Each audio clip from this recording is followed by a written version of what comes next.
Всем привет подписчикам моего канала, просто зрителям.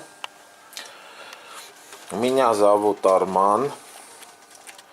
У меня BMW 5 серии в кузове E60.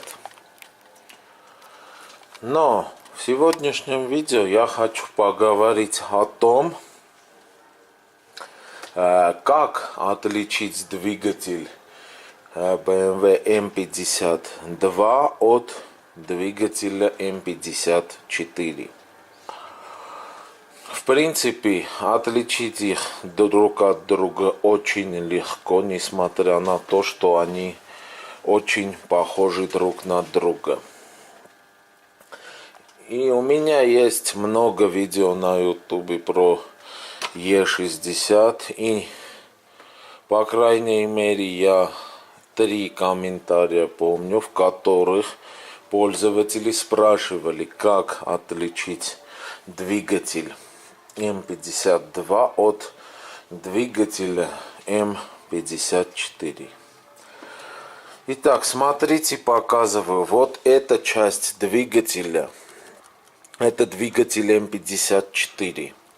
На двигателе M52 вот этой части, вот так приблизительно, нету. Здесь 2 воноса стоит, и впускной, и выпускной. Вот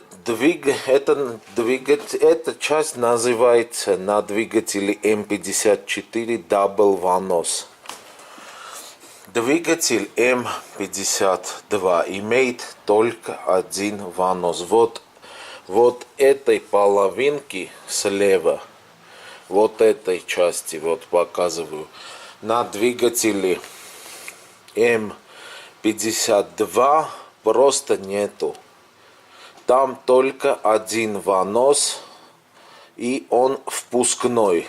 Выпускного воноса там нету. Самый легкий способ визуально, сразу с первого взгляда отличить двигатель М52 от 54, это с помощью воноса. Я уже вам показал. Вот смотрите на эту часть. Здесь вот такой один вонос, и он выпуклый, а здесь двигатель как бы заканчивается. Ну, на этом я с вами прощаюсь. С вами был Арман, канал Автовево.